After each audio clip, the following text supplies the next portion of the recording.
Good morning प्यारे बच्चों। आज दिनांक 13 मार्च वर्ष 2021, 8वीं कक्षा मैथ्स 17वां चैप्टर हम लोग कर रहे थे वृत्त, जीवा एवं चाप, जिसमें आज हम लोग करेंगे ये आखिरी प्रश्न संग्रह 17.2। इस पहला सवाल आप देख सकते हैं, यहाँ पर एक वृत्त दिया गया है।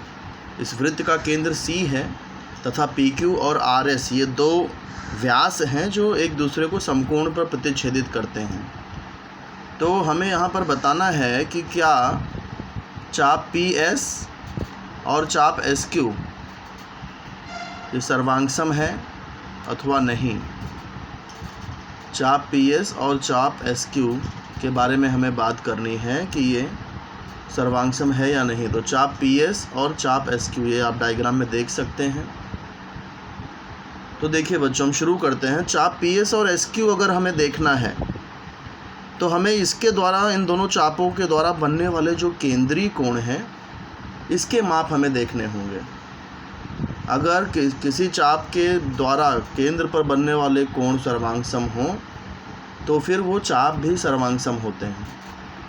तो ये चेक करने के लिए कि चाप PS और SQ सर्वांगसम हैं या नहीं, हमें सबसे पहले ये चेक करना होगा कि इन चाप के द्वारा केंद्र में जो कोण बन रहे हैं वो सर्वांगसम हैं कि नहीं।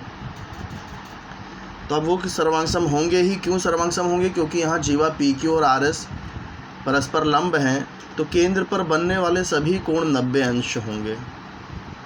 इसलिए यहाँ पर जितने भी चाप बन रहे हैं वो सबका माप भी 90 अंश ही होगा, और इसीलिए चाप PS और SQ भी सर्वांगसम है। और चाप PS के सर्वांगसम अन्य चापों के नाम भी पूछा गया है। तो यहाँ जितने भी चाप बन रहे हैं सब चाप PS के सर्वांगसम ही होंगे, क्योंकि सब का माप 90 अंश ही होगा। अब इसको लिखेंगे कैसे? यहाँ पर देखिए, मैंने दिखाया है आपको कि चाप PQ लंब है RS पर।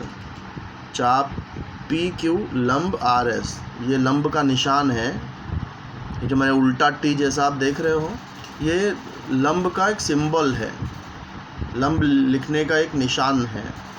PQ लंब है RS, ये जानकारी दी गई है, इसलिए दत्त PQ लंब है RS पर।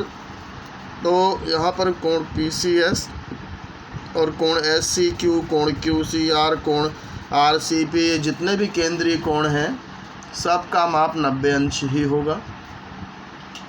जब सारे केंद्रीय कोण का माप 90 अंश है तो इन केंद्रीय कोण द्वारा बनने वाले जो चाप हैं वो चाप का माप भी 90 अंश ही होगा। जैसे कि कोण PCS से कौन सा चाप बन रहा है, कौन सा चाप खंडित हो रहा है? चाप PS। ऐसे ही कोण SCQ से चाप SQ खंडित हो रहा है, तो मेजर एंगल SCQ का चाप संगत जो चाप है वो मेजर चाप SQ है। इसी तरह सभी कोण के चाप का माप 90 अंश होगा, और इसीलिए सारे चाप का माप बराबर होगा। तो जब सभी चाप बराबर हैं तो इसमें चाप PS और SQ भी आ गया, इसलिए चाप PS और चाप SQ सर्वांगसम। और जो अन्य चाप जो बचे हैं जो कि PS के सर्वांगसम है वो हैं चाप RQ और चाप RP। यानी चाप PS सर्वांगसम चाप RQ सर्वांगसम चाप RP, और चाप SQ तो सर्वांगसम हम लोग लिख ही चुके हैं, तो इसलिए मैं चाप SQ का नाम यहाँ पे नहीं लिख रहा हूँ। तो इस तरह से पहला सवाल है, इसको आप अच्छी तरह से समझ लीजिए। वीडियो चाहिए तो आप रिपीट करके भी समझिएगा। तो आइए अब बढ़ते हैं दूसरे सवाल पर, और ये इस प्रश्न संग्रह का ही नहीं बल्कि पोर्शन का भी आखिरी सवाल